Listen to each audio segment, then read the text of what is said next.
Good evening, everyone. I hope that you are still awake at this moment. I am Gracial Ranbule, your discussant for today.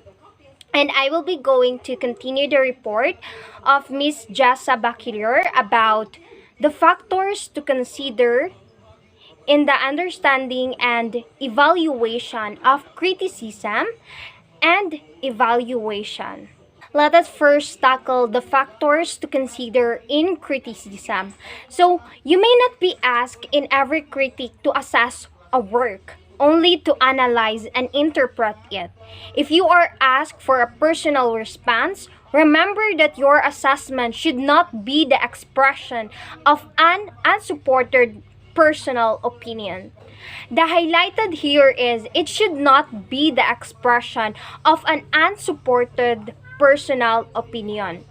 It means that when we critique a literature, it should be done by a research, even though that we are asked for a personal response.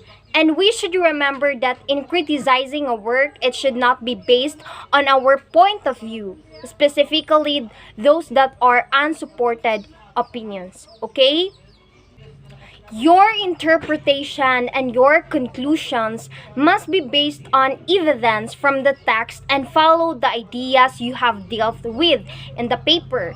Just like what I had said earlier, that it must be based on facts. It must have evidence. Because when you critique someone's works, you have to research why that person wrote that kind of story. What are his or her intentions, like that, especially when we critique those arts, diba? We go to the internet to surf the information of it, what is the artist trying to convey, right? So everything that we criticize must be based on a research and it has a evidence on it.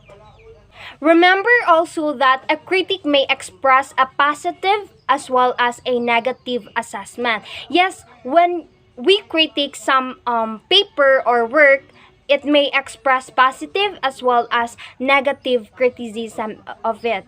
And next is don't confuse critique by with criticizing in the popular sense of the word, meaning to point out faults. Okay? Those are the things that we need to consider in criticism. So what are those? Okay. Number one should not be the expression of an unsupported personal opinion. Number two must be based on evidence. Number three, express a positive as well as a negative assessment. Fourth is to point out faults. Next, we are down to the factors to consider in the evaluation. Are you ready? Okay. Before deciding whether or not to incorporate what you have found into your literature review, you need to evaluate the resources to make sure that they contain information that is valuable and pertinent. In evaluating literature, we need to make sure if our references suit it or not. If it is accurate, reliable resources. So those are the things that we need to consider in evaluating, because some resources are not applicable, especially when it comes to criticizing literature. Okay? For example, Wikipedia. Wikipedia is not a good source of or reference for a research base. Next is, this is especially true when the resources you retrieve are not collected by an academic library, but conveniently accessible through an internet search. Web resources need more careful thought to ensure their quality. Thus, it is always a good practice to begin your search using CTU, library find, and databases for more authoritative and reliable resources. For now, let us take a look at the table because this is an evaluation criteria. So we have accuracy, authority, objectivity, currency, and coverage. And these are the 5 basic criteria for evaluating information from any sources.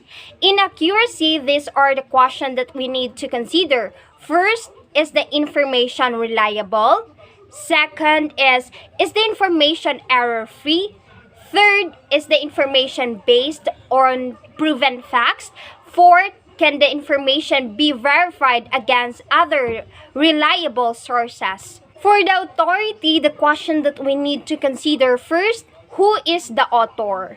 Second, does he or she have the qualifications to speak or write on that topic? Third, is the author affiliated with a reputable university or organization in this subject field? For objectivity, the question that we need to consider are first, what is the intended purpose of the information? Second, is the information facts or opinions? Third, is the information biased? For the currency, the question that we need to consider are first, when was the information published? Second, is the information current or outdated? Third, does currency matter in this topic? For the coverage, the questions that we need to consider are first, does the information covered to meet your information needs? Second, does it provide basic or in-depth coverage? And that's it for my report. I hope you had learned something from it. And before you pause this video, I want you to answer the 5 items quiz. It is only true or false. And send it to me. Thank you once again for spending time to watch this video. God bless everyone.